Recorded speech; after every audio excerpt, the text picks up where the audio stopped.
where exactly were you when this was happening? Within the House chambers, or where were you at?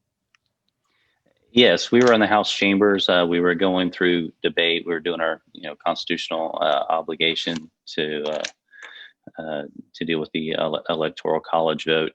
Um, Things were going along great. We're having that healthy, robust debate you're supposed to have in a republic.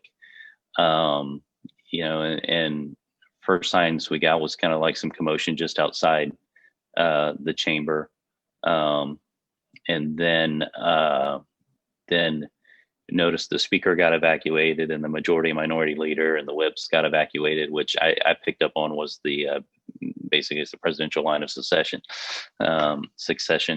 being evacuated, and then so we knew something was up. And then shortly after, the police came in, and kind of took over and asked all the doors to be locked, um, and so at that point, they let us know that some people had breached security. So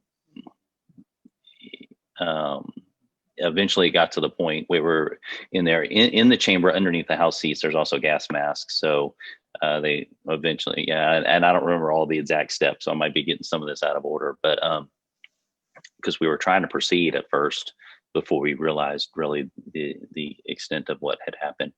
And so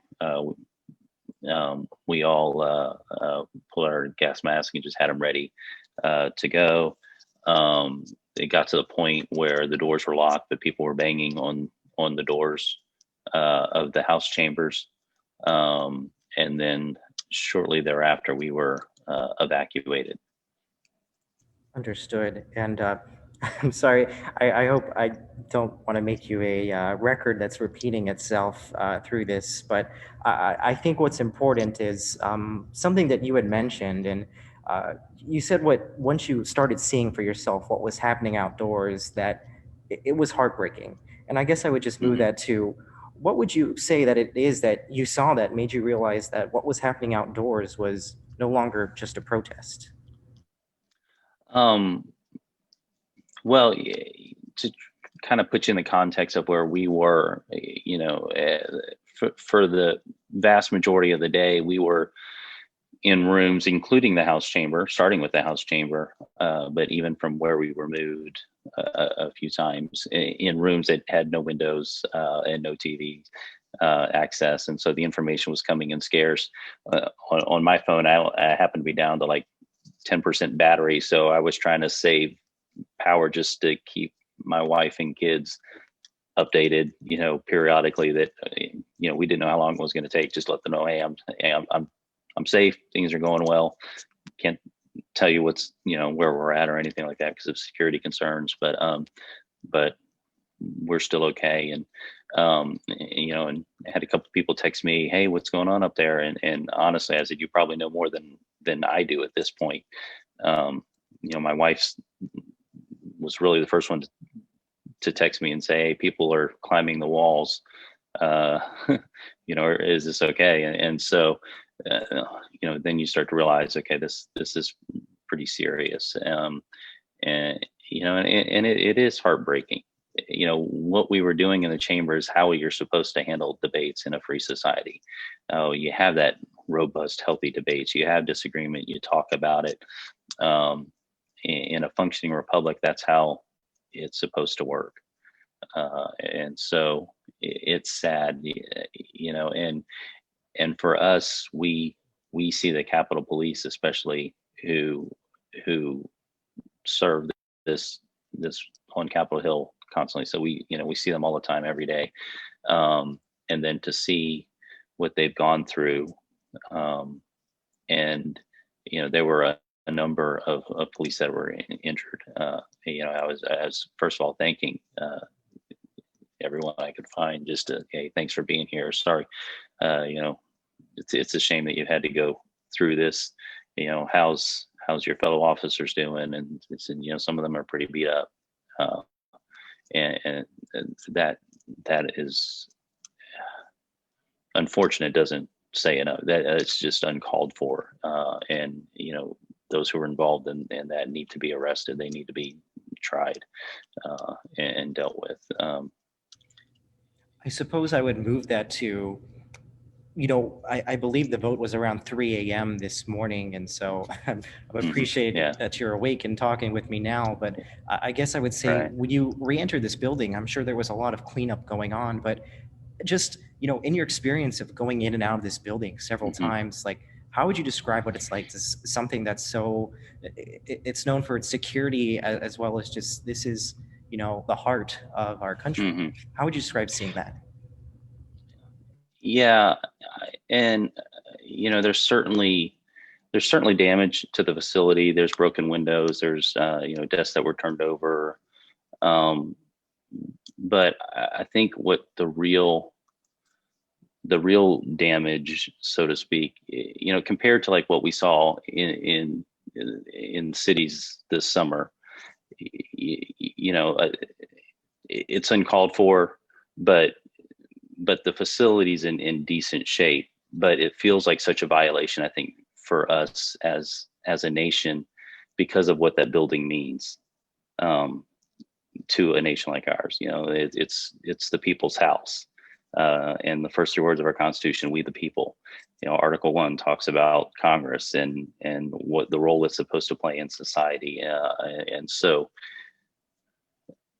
in that sense, that it's I think that violation that seems so. I mean, certainly we have some work to do here, and again, they go back to the police that have been hurt. That's going to um, that's going to take some time, but yeah, it's still, like I said, we were locked away for a lot of it, and then we were up very late throughout the whole process, and so we had a gap, I guess, in between being locked up and continuing to have the debate, where I got a chance to kind of start to see photos and videos for the first time, and then even this morning to kind of look over what's happened. So, in a lot of ways, we're still all processing this. The thing that we know is that there's a better way to go about this, and it's just it's unfortunate. It's sad. It's heartbreaking.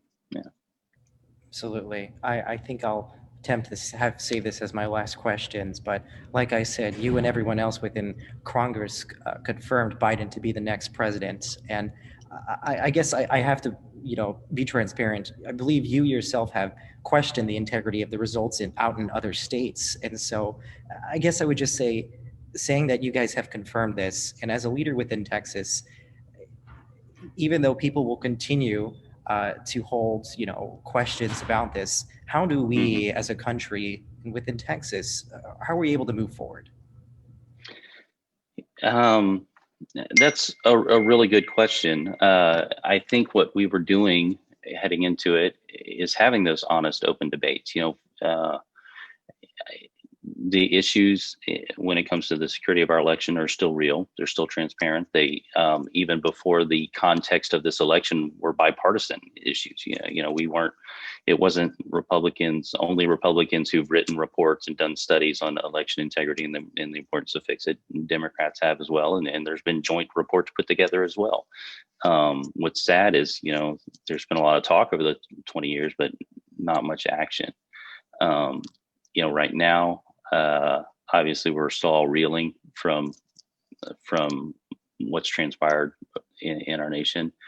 Not only it's been a trying year, really. Not only yesterday in the Capitol, but the violence that's been in our streets. We have a lot of work to do as a nation, and I can tell you, I have strongly held conservative views that I believe are founded on my best understanding of the Constitution. But at the same time, I don't have the arrogance to think that I have a monopoly on knowledge and wisdom either.